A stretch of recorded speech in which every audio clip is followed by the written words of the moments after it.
Well, hello everyone. Happy New Year and welcome to CGHE webinar number 325. I'm James Robson from Oxford University, and today we will be hearing from Professor Ho Mok on repurposing university education, the role of liberal arts education in Asia. This is the first session in a series of 6 webinars examining the place of the arts and humanities in higher education. Through this series, we aim to bring fresh analytical lenses to debates around the purpose and value of arts and humanities subjects, and reframe the discussion by bringing together different perspectives on the place of the arts and humanities in relation to society, politics, and the economy from a range of international researchers.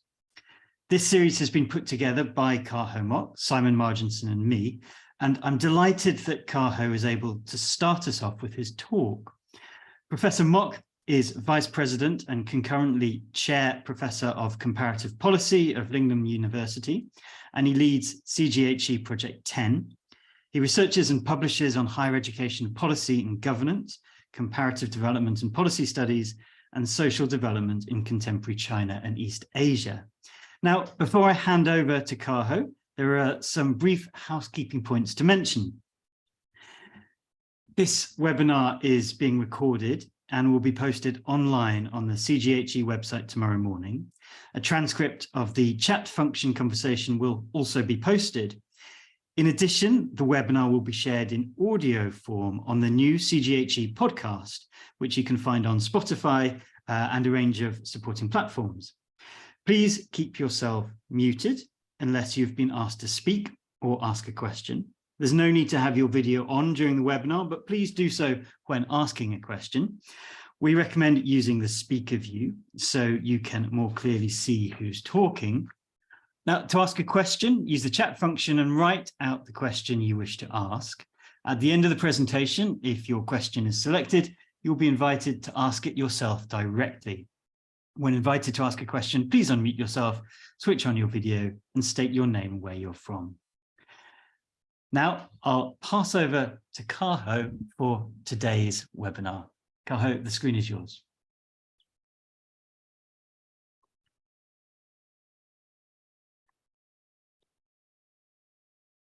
Thank you very much, James. Thank you for a very kind introduction. It's truly my honor to have the opportunity to work with colleagues in Oxford University by co-hosting this webinar series. The whole idea of this webinar series to reflect upon about the role of humanities and arts in a challenging time.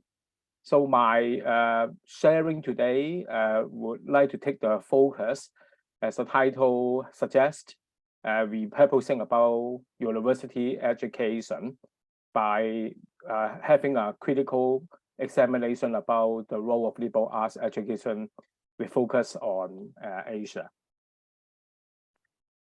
My presentation will focus on 3 major aspects. I would like to outline and highlight why we have to think about liberal arts education against the challenging time. And higher education has been affected by many variables and factors, but I just want to highlight 2 major variable, if you like, which has significantly affected liberal arts education and its development in Asia. One is about the growing influence of neoliberalism and the kind of market forces and market-driven idea in shaping not only university education, but higher education in general.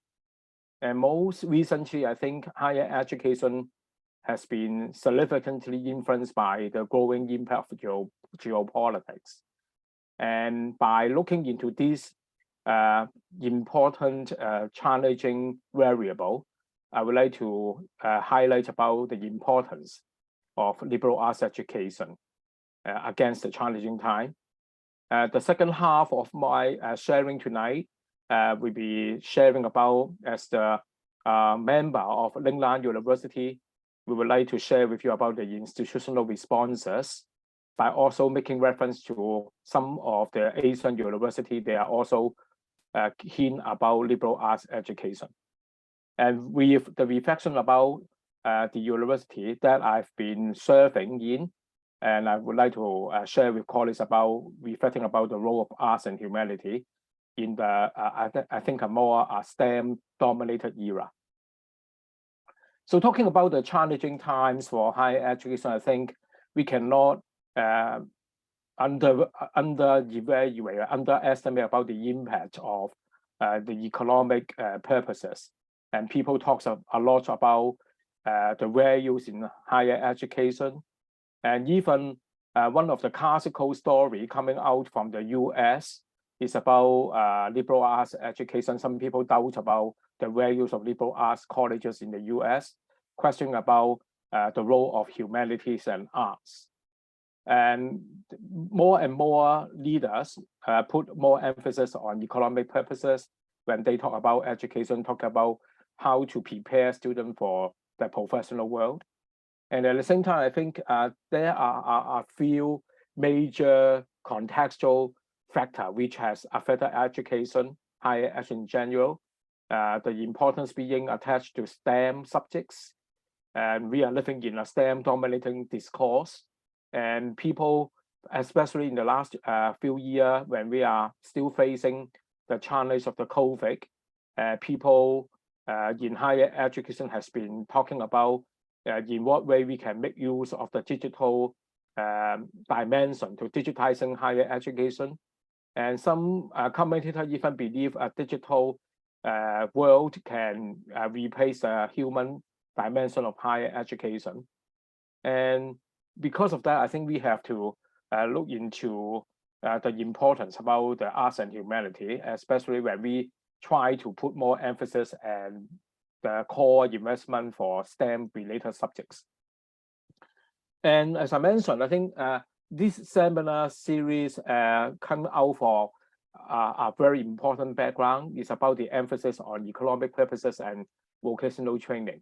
So when we conceived this series with James and Simon, certainly I think economic purpose of higher education dominate our policy debate and public discourse in higher education, not only in the West, but also in the East. And people, especially governments, they certainly ask about the following question, whether the money being spent on higher education would prepare the graduates they are able to serve the labor market needs. And what sort of labor markets we are talking about, because so much emphasis has been put on preparing our graduates to become more vocationally prepared for the labor market outcomes. And people also associate the values of higher education and the graduate salaries, and also the skills needs of employers increasingly used as our markers for educational quality and mechanism of institutional regulation. I think one of the growing concern among higher education leaders is about not only about the performance indicator. One of the performance indicator about graduate employment and how much graduate earn, and whether graduates they become some kind of lead table also among graduates' salaries. And government around different parts of the world have increasingly paid more attention to STEM subject because they believe that STEM subject will prepare students. They would possess the kind of skills which can fit the labor market needs. And against this particular context, and my colleagues James and Simon and I have been thinking about how important about the arts and humanities subjects, and in what way we can strike the balance between STEM subject and also arts and humanities, and what sort of graduate we have to prepare for the uncertain futures. And arts and humanities subjects tend to be associated with relatively modest labor market returns. I think it's quite common, not only in Europe, in North America, but also happening in China and also in Asia. And parents, in particular, when they think about the subject, they chose subject for their kids, and they have a narrowly defined professions. They're talking about what are the professionals. Normally, they're talking about professionals. They are basically get higher salary, and this is against this sort of environment that our young people, when they choose humanities, and ask subjects that really doubt about whether this is valuable for them to spend their time and also resources for reading arts and humanities subjects. And at the same time, researchers in arts and humanities subjects also struggle to show the impact. I think Hong Kong, just like the UK, we have the REF and also RAE. And the recent year, people talk about the values of research and talk about the impact. And what sort of impact we are talking about? Are we talking about only economic impact, economic returns? If not, then we should adopt a broader conception when we are talking about the impact of research and preparing citizens for uncertain future. And because of this broader context, arts and humanities face criticism and regulatory pressures and reduced funding. And the arts and humanities are consequently often described as being in a state of crisis, and sympathetic commentators, advocates, and researchers regularly attempt to justify the importance of this subject in both the economic and intrusive terms, including my team trying to conceive this particular series of seminars for reflecting upon the values of higher education, particularly we focus on arts and humanity, because we strongly believe there's a proper reason for higher education is to prepare our younger generation for the professional world. But at the same time, there's also an important obligation for higher education preparing students to become global citizens, caring leaders for uncertain futures. Another major factor, in my opinion, which affects higher education development very seriously is about the growing impact of the new geopolitics. So I draw on some of the literature from the international relations theory, just like the liberal international relations theory talks about the importance about interdependence and the needs for collaboration, believing in inter-societal interaction, like the integration of the global higher education will bring benefit and betterment to the humankind. But at the same time, there's other school of thought in the international relations theory, like the realist international relations theory certainly rejects about the liberal international relations theory. They don't believe interdependence perspective. They care mostly about the national security, not economic welfare.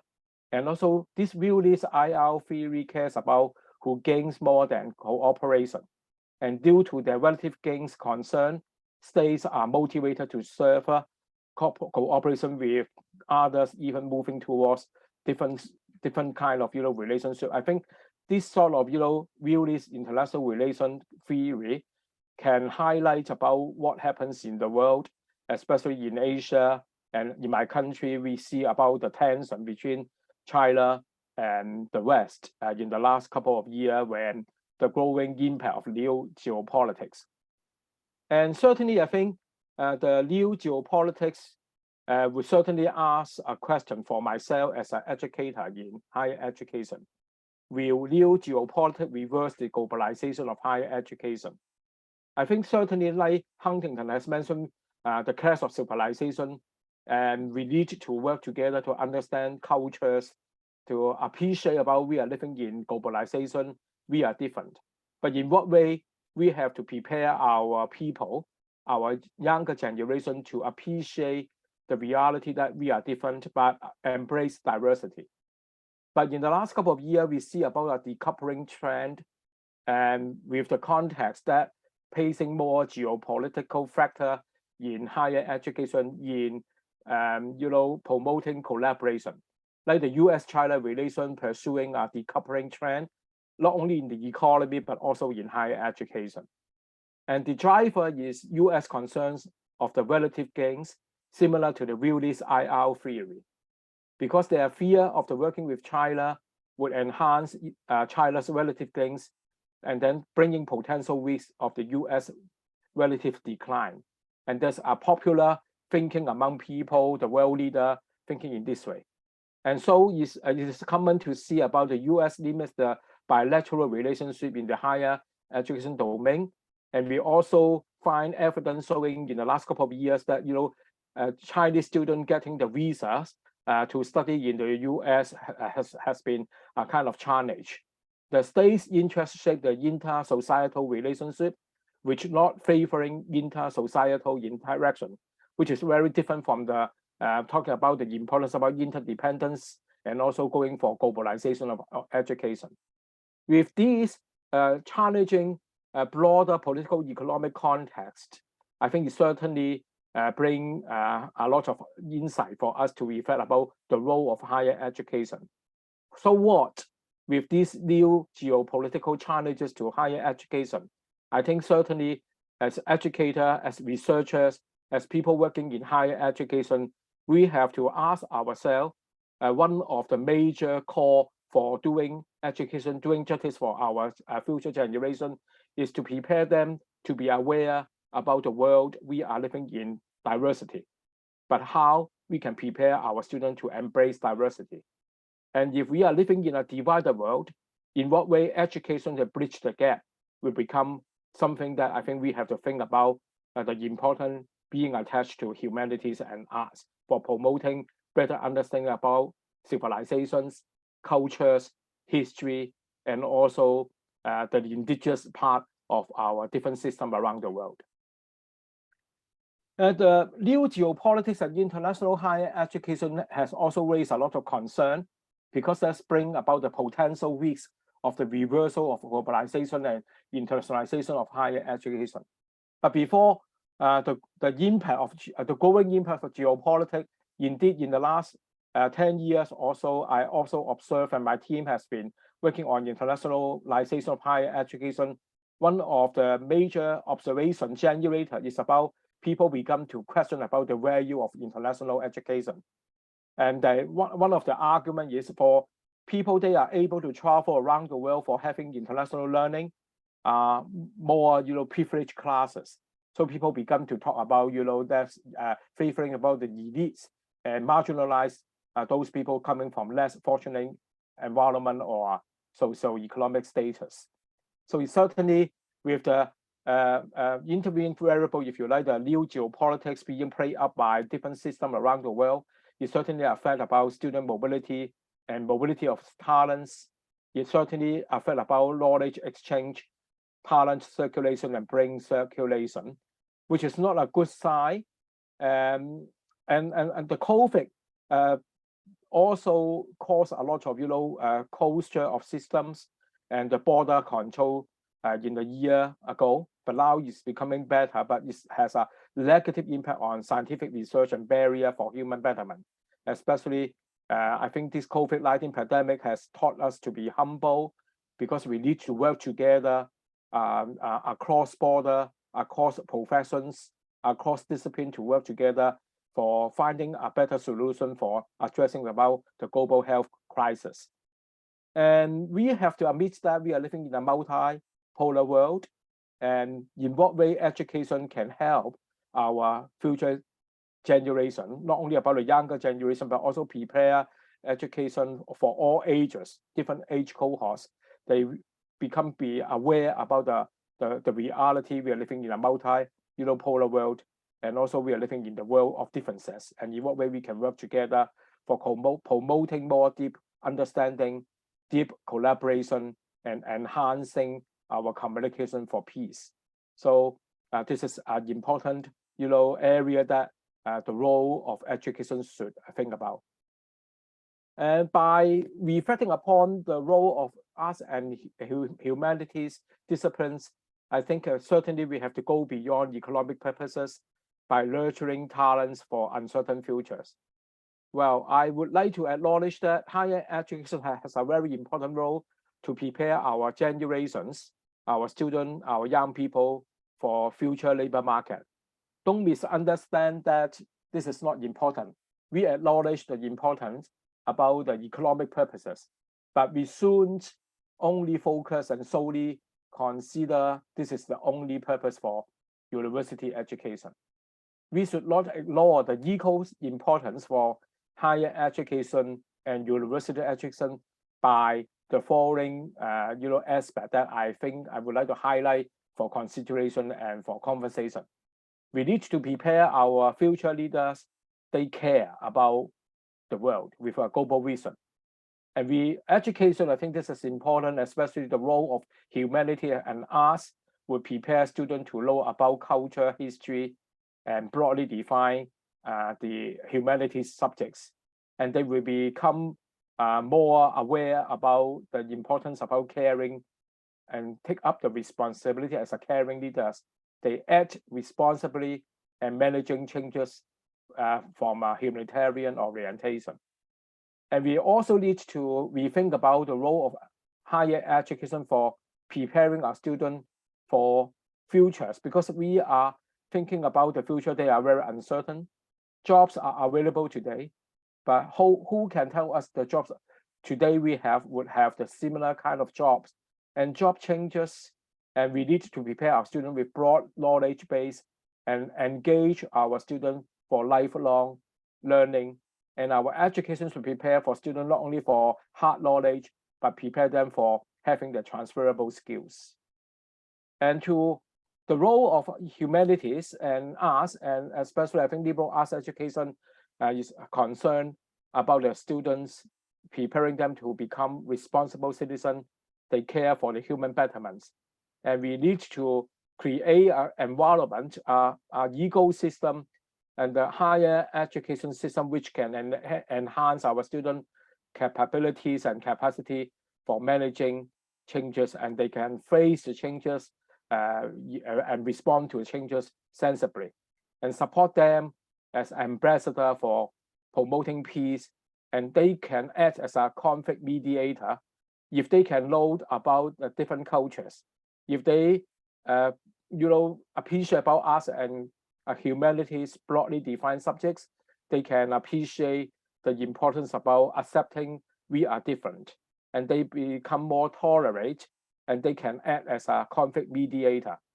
So because of these major aspects of education, not necessarily only focusing on preparing students for the labor market, achieving about economic purposes, I think this is why we need to revitalizing about the role of arts and humanities. And some survey about the major companies around the world, when they are asked by major surveys about what are then the top graduates they prefer. So there's some study in National Association of College and Employer Study based in the US, highlighting about the 10 key attributes preferred by firms when they are hiring fresh graduates. I just highlight these top 10 key attributes. They are looking for graduates with problem-solving skills, and they prefer graduates. They are having the ability to work in a team, the teamwork, effective team member.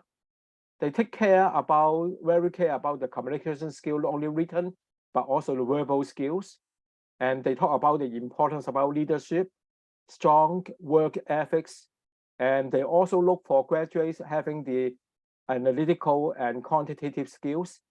And they prefer graduates, fresh graduates, they are being initiative, they take initiative, and they are detailed oriented and being flexible and adaptive to the changing world. So these are the 10 key attributes and pursued by major employers around the world, according to this particular survey. And there's nothing to do with a hard knowledge as such. It's very much about transferable skill and generic, outcomes of graduates. So what sort of, education can prepare students with this kind of, graduate attribute preferred by major firms? I think humanities and social sciences and arts and humanity, and particularly I think liberal arts can fill the gap by preparing students for preparing them to having these sort of key attributes. And with these contextual factors and context, I would like to talk about the institutional response that my university has tried to prepare our students. And Lingnan University is one of the publicly funded university in Hong Kong. Hong Kong is relatively a small city of China mainland, and we have around 7 million of population. And among the 8 public universities in Hong Kong, the government expects university to develop their own specialty. And under the notion about role differentiation, the Hong Kong government, via the University Grants Committee, strongly encourage university to develop their own, unique, education. So in Hong Kong, universities are given the institutional autonomy to develop their own curriculum and also their own program which fit the needs of Hong Kong and the mainland and beyond. So Lingnan University, under the notion about role differentiation, we position ourselves as a liberal arts education university. But I want to qualify when talking about liberal arts education in Hong Kong, in China mainland and in Asia, and it's a bit different from the classical model when we talk about liberal arts college in the US. We do not only focus on only undergraduate education. Of course, undergraduate education is core business for Lingnan University, but a liberal arts university's approach being adopted by my university for caring students' learning. But at the same time, a liberal arts university of Lingnan in Asia, we also should respond to the Asian parents and Asian students' demand in education, because many of the Asian parents and also major, employer, they also look for university graduate with a strong ability in terms of the problem solving, in terms of the research skills. So being a liberal arts university in Hong Kong, we care about undergraduate education experience, but at the same time, we also have postgraduate program, including master and also PhD program.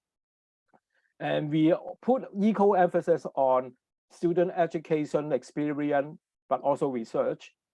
Unlike the US liberal arts college, they do not have research assessment exercise. In Hong Kong, no matter you are liberal arts university or comprehensive university, all publicly funded universities in Hong Kong are held accountable to the public by looking into the performance indicators. One is about teaching and learning through the quality assurance and evaluation about the student learning experience. Another major indicators about the performance in terms of our research. So Lingnan University put emphasis on both student learning experience and also research.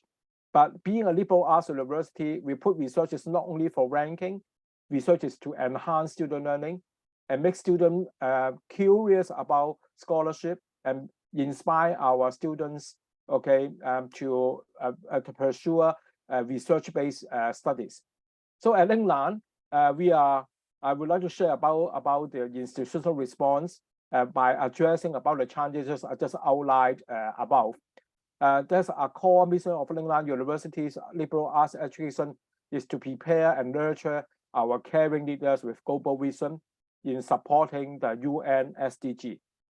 If we are serious about liberal arts education, my university has chosen to support our curriculum, our student learning, and also research in supporting about the UN Sustainable Development Goals.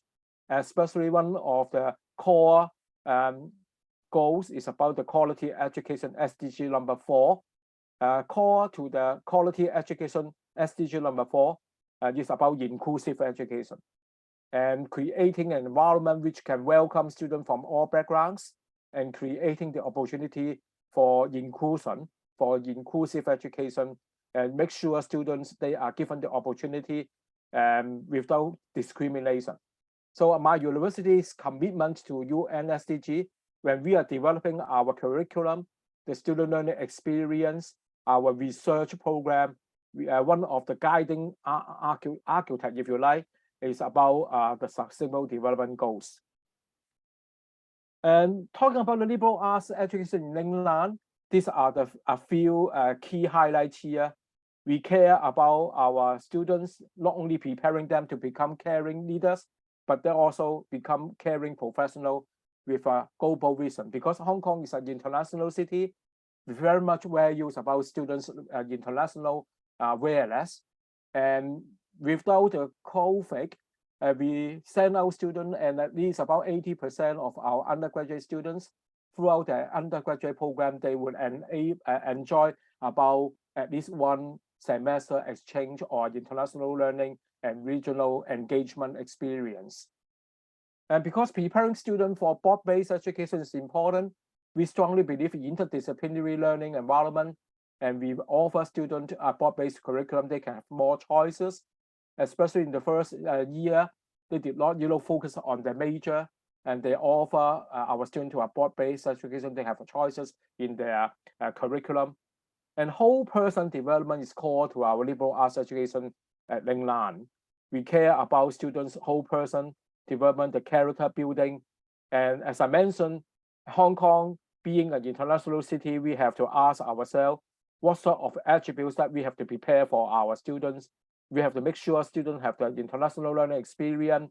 They can be able to operate in a cross-cultural environment, and engaging them in the region and beyond is important. We place important stress, significant emphasis on experiential learning. Learning by doing, make our students dirty their hands, because they really need to immerse themselves not only in theory, but also how to immerse linking the theory into the reality.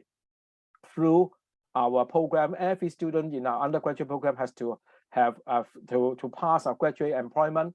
Graduate requirement is about service learning, and a student can make use of the service learning course to learn how to serve, and and learning to serve and serving to learn. And we also promote inclusive entrepreneurship and promoting inclusive business, because we are fortunate to have education paid by government, and Hong Kong is fortunate to have public university, and government in Hong Kong has been heavily subsidizing public universities. But in what way we can prepare our students to be aware about people that are less fortunate, and they can, after graduation, they be more aware about the difficult life surrounding them, and they can serve the community. So to highlight about the core values of Lingnan's liberal arts education, we put emphasis on our education as care for learning. We care about students' learning experience, the whole person development. In terms of research, we put emphasis on impact with care. As I mentioned, of course, we have to go through the assessment about research assessment exercise and putting emphasis on publication, but our publications is a reflection about our care. I hope that, the publications, our research finding can also bring betterment to the society, get meaningful impact with care. So we put emphasis on interdisciplinary approach in learning and experiential learning. Our class size is small. We put emphasis on faculty and student relationship. And our undergraduate students can enjoy the hostel and also residential education throughout their undergraduate education with us. Special emphasis on international education, and 85% students can enjoy internationalization, and also a lot of out of classroom and extracurricular, co-curricular activities. And this is quite unique at Lingnan. For all undergraduate students, they not only have to pass about academic credit, there's a non-academic credit. We are talking about integrated learning program, exposing students of different dimensions of learning, like civic education and serving the community through the civic engagement. And they are building different opportunity for them through society, organization, and reaching out to the local community. Because through this kind of integrated learning program, we want to prepare students to become a caring leader, and they become a whole person development. And we also support special educational needs, SEN students. And then in the last few years, in particular during the COVID, I think colleagues will agree with me, one of the major challenges for younger generation in the context of the COVID is about well-being. It's a mental well-being. It's a well-being that we have to take care of them. A lot of students, they come from different backgrounds, and how to mingle students together. There's a different kind of special educational needs, and we have to take care of them. And we also put emphasis on low discrimination, and we put equal opportunity for all. we create opportunity for students. For those students, they may have difficulty coming from different background and different diversified needs for learning. We create and promote equal opportunity for our students because it is core to SDG number 4, quality education is about inclusive education. For students, they are suffering for difficult time in terms of finance. I think if we are serious about education, we offer support not only about mental well-being support, but also financial support for our students. We also care about student graduate support, preparing them for employment during the last couple of years. And we strongly believe in lifelong learning because liberal arts education support also about the core values, about quality education, which is about lifelong and further education. And Lingnan set out a different platform for engaging not only about our young cohort from 19 to 20 something, young generation, but also engaging different age group for lifelong learning. Take for example, we have a older adults academy enable us to reach out to the different age cohort, including our elder people in Hong Kong for education. And we reach out to the wider society and working with our students and the community by promoting smart aging project through the general technology, marrying about technology with humanities. So we are aware about the importance about aging society in Hong Kong. Aging society is Hong Kong is one of the major aging society, but in what way we can help our younger generation to work with our older people and by appreciating technology, but also marrying with humanities. The success of smart aging requires about the awareness about technology, but more importantly, by talking to the people, knowing about their felt needs and getting the younger generation to know about their needs, and then they translate their knowledge about the needs into the technology development. So we also reach out to the school sector, working in the school sector for promoting our younger generation to know about humanity and also technology. We got the funding from the Quality Education Fund to reach out to secondary school by promoting general technology and smart aging. And we, in the last couple of years, these are some of the examples about how to promote arts and also humanity through mingling with technology. And our colleagues also promote age-friendly city with the support from the Jockey Club, working with other 4 universities in Hong Kong. And we go through different districts. We have 18 districts in Hong Kong. And we work with the local community, the NGOs, the local governments in Hong Kong by co-promoting age-friendly community. Our students will train to go to the local community by sensitizing them to know about the needs of the elder people. And they tell our younger generation what are the needs to formulate the community, to reform the community by attaching to the WHO, the HS of age-friendly city, by creating and responding positively to the local community's needs. And our colleagues also work on technology. Being a liberal arts university, even though we would not have a hard engineering school, but we work with people from technology background, working together by making use of the mature technology for helping people that are in need. These are some of the inventions by introducing mature technology, but with sensitivity to human needs. We are talking about humanitarian technology in supporting our learning, supporting research, and also the community needs.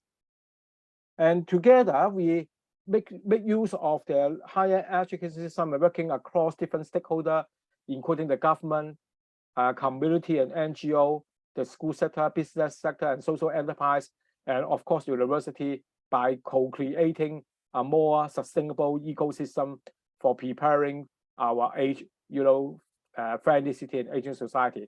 This is one of the examples to share with you about how we engage different stakeholders for creating a better learning environment for students and putting their theory into practice by making them a caring leader and also they reach out to the local community by doing the services. Not only working in Hong Kong, I think we also reach out to the developing countries by our service learning program and also our entrepreneurship initiative. And we reach out to some of the developing countries and developed world by mobilizing our students, working with the faculty member by serving the service lead in the developing countries.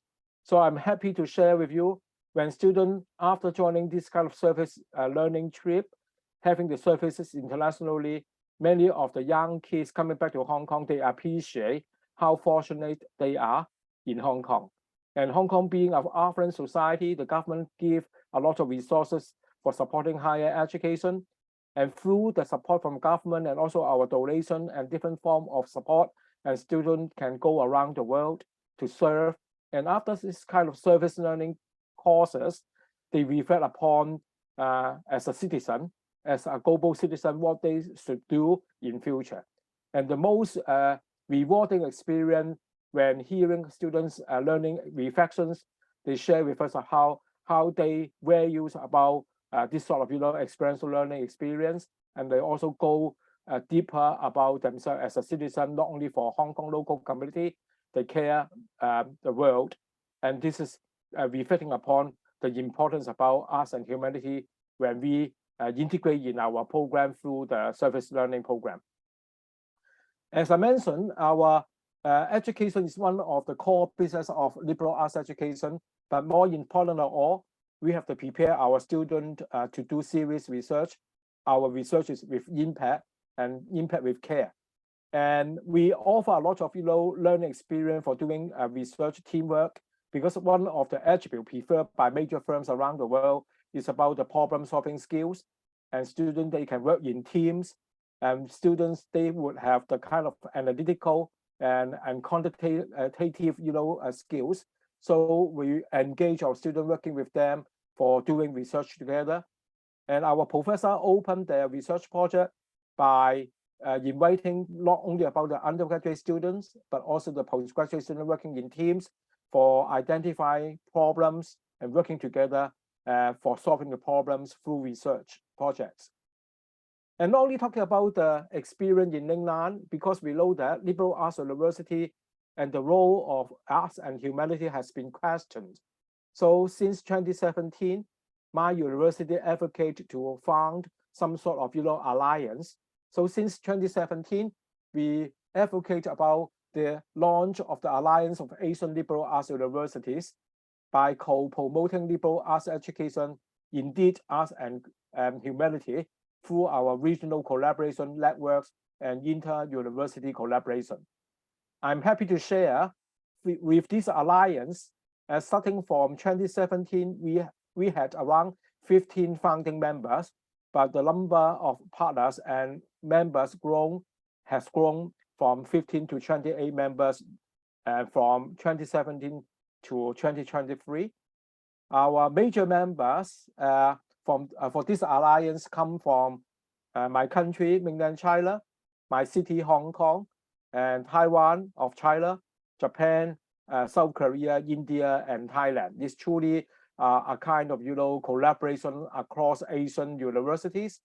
We organize annual President Forum, and throughout the year, subsequently, we have seminar series, course sharing, teaching in teams across campuses. And even though we are facing the challenging time with the borders control and international travel has been a challenge, we still creatively make use of the environment, online environment, for having course sharing and also webinar and seminar series for enabling about our sharing about experience of teaching and learning, and also engaging students for exchange experience. And we also work on the research collaboration. One of my recent publications capture about the development of this alliance. It will be coming out with a book to be published by Springer, talking about liberal arts education around the world as a co-editorial with my colleague Yin Song Jun from Korea.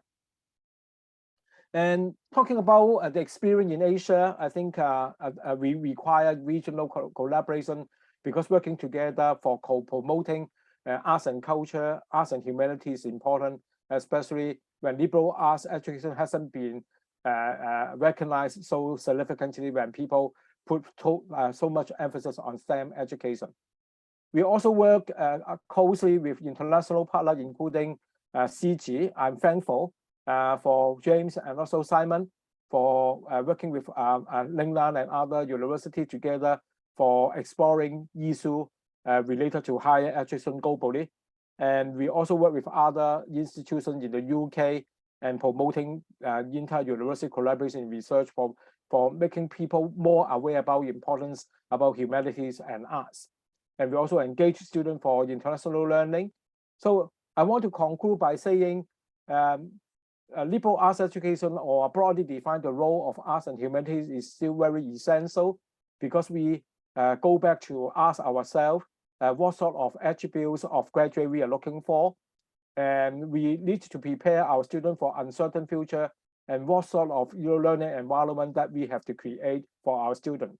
So we are questing for excellence in teaching and research, but we have to give sufficient and equal emphasis for both teaching and research, not only focusing on research for the ranking alone, but more importantly is to translate our research, which can make sure our younger generation, they are inspired to do serious research informed teaching and learning. So I want to conclude by calling upon more collaboration, by co-promoting the importance about humanity and also arts in a STEM-driven environment. And I think education has to prepare students for uncertain future, especially that's our obligation. Part of the obligation is to prepare them for the labor market, but it shouldn't be only the purpose of universities education. And when we quest for excellence, and we have to quest the excellence with a soul, the soul refers to the importance about humanities. And we want very much about our future leaders. They care about not only about economic returns, but also they care about the world surrounding them. And so this time for us to bring back the humanity back in against a short-term and return-driven society in co-promoting inclusive education, which is core to UN SDG number 4, and put more emphasis, go beyond the economic purpose of education by putting emphasis on social and cultural values in education. So thank you very much. I call upon more collaboration. I would welcome comments and look forward to having dialogue with my colleagues. Thank you very much, James. Well, thank you, Kaho, for an excellent presentation. And I think providing a sort of institutional case study of Lingnan and how, as a university, you've started to and are actively addressing concerns and issues and challenges that the arts and humanities face. I think that's a really interesting way of addressing this issue. Now's the time for questions, folks. So if you'd like to post your questions in the chat, we can bring you in. I think we actually have a very useful comment from Celia Whitchurch. So Celia, if you're still here, I wonder if you'd like to make your comment to Kaho and ask him to respond. Yes, thanks very much, James, and many thanks to you, Kaho, because your work and presentation fit in very well with interesting connections with ideas that William Locke, Giulio Marini and I developed in our work on Project 3.2 for CG. This was on academic careers and patterns of labour in the UK. And what strikes me is from this work was the tension that arose between people work, particularly early career researchers in the humanities, who tended to work on a lone scholar model, with the collaboration needed to develop transferable skills and all the kinds of activities that you've been talking about, so as to address real world problems and challenges. What one professor of humanities mentioned to me as being big global challenges. And they were very concerned as to how to get their postgraduate students to move out of this lone scholar mode. And it seemed that this was affecting postgraduate training, but also career paths for academics in the humanities, arts and liberal studies. So I just wondered if you had any comments on that tension, how you felt it was being overcome. I mean, I think there are moves to overcome it with networking, team working, working with international policy units. People were working with humanitarian organisations, non-governmental organisations. So this kind of dynamic was going on, but there still seemed to be quite a sort of strong conservatism among people with the humanities training to want to work by themselves in libraries. So I think it raises all kinds of interesting questions about academic careers. And just a puff for our book, which will be coming out in May or June, it's called Challenging Approaches to Academic Career Making. And of course, I hope we'll be doing some kind of promotion or seminar in the summer. So watch out for that. Thanks very much. Celia. Yeah, thank you. Thank you for your comment. And certainly, I think I don't hide the reality that this is really a challenging time. I think as people, I hate to say that, tend to be silo and always think that, you know, they just work within their discipline. But we are living in a world of complexity. The more we do research, the more we learn from the people, especially younger generation. I think this is important to go beyond the narrowly defined, discipline. I must confess, as a professor, the more I do research, the more I tell my students I don't know. And there are plenty of things that I need to learn from my teams and across disciplines. And it makes my research and also teaching career much rewarding by going beyond my own box. And I appreciate my colleagues have been thinking of beyond the box by working across different stakeholders, not only within the universities. I think we are talking about higher education these days, not only focusing in the Ivy Tower. We have to move beyond our university shell to go beyond the university sector by working with other people. Especially Hong Kong is an international city. I keep asking myself what sort of values that we have to prepare for our younger generation in future. They're facing really challenging time. And jobs are very important. I don't undervalue the importance about preparing them for the professional world. But we shouldn't only evaluate university education against dollars. And this is really problematic. But I hate to say that many leaders, many people, they may think in this way. And so that's why we need to work together in network by promoting more understanding about the values of arts and humanity, including the webinar like today. I very much look forward to seeing your book. Yeah, thank you. Thank you. Thanks, Celia. Thanks, Kaho. I think that book sounds very good. So we'll look forward to a presentation on that in due course. I think we've got a question just come in from Jocelyn. Jocelyn Krause, would you like to come in and ask this? Hello. Hi, James. Hi, everyone. Thank you for this presentation.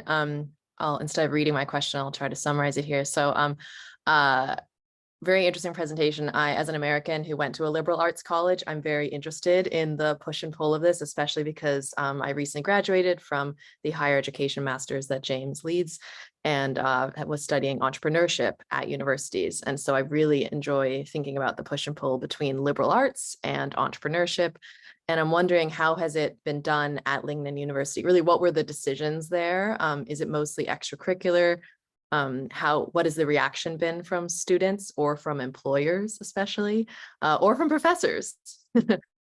So how do you guys think about entrepreneurship? It was mentioned a couple of times in your presentation, so I was curious if you could dig in a little more. Thank you. Well, I think it very much depends on how we define and also conceive entrepreneurship. In my opinion, I think entrepreneurship should not be levelly defined for business alone. People tend to associate entrepreneurship with business and the market. In my opinion, entrepreneurship is a kind of a spirit of life. It's talking about, how we maximize opportunities surrounding us and find the opportunity to serve.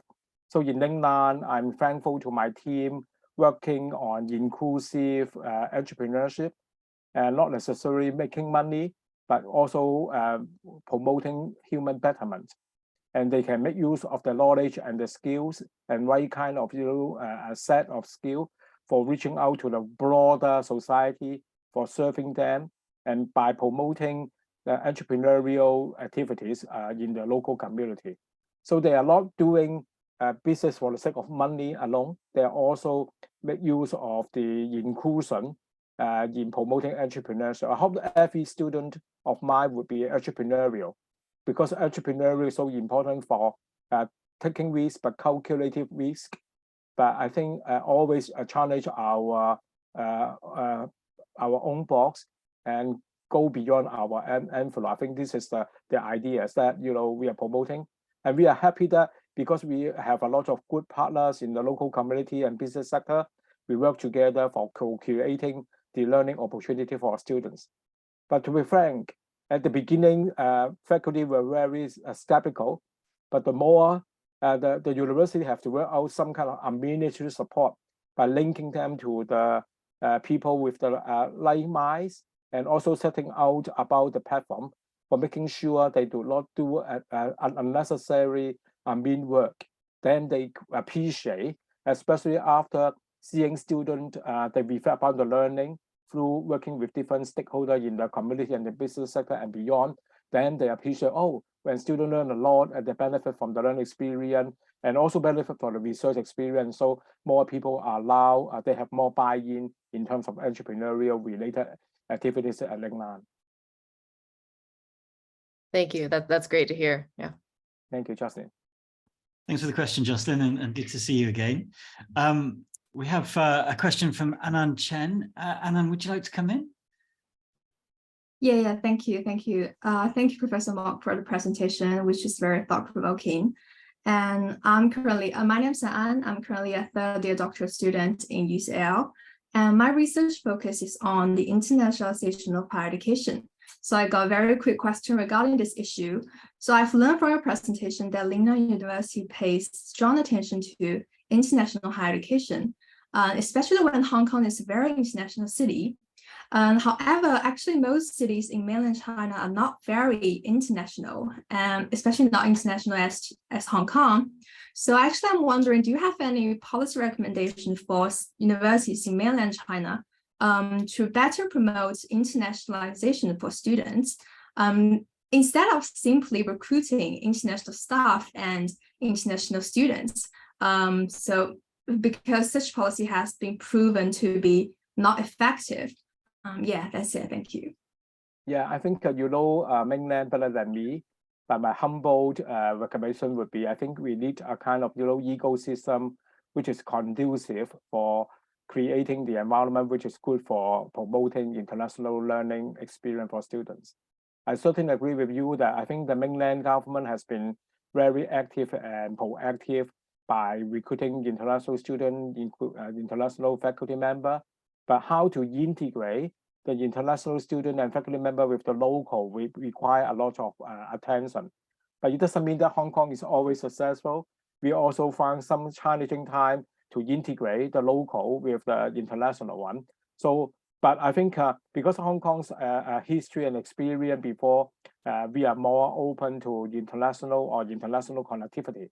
So I think for the mainland, I think it certainly requires more welcoming environment in terms of policy, like in what way they can provide not only financial resources, but more importantly about the readiness of the local academics welcoming international collaboration. You cannot force them, but by nature, Hong Kong has used to be having a lot of collaboration, and people tend to work with people around the world. So we take it for given, but it doesn't mean that it's as easy. So it takes some time for co-developing about the ecosystem. But I'm confident that our mainland institutions, they are very keen to work with people beyond China. So I think Hong Kong universities should work more with university in the Bay Area and beyond by learning from each other and maximizing about the strength of different systems in order to co-creating a better international learning environment for the mainland institutions. So I'm more than happy to facilitate that if I would given the opportunity. Thank you, Anna.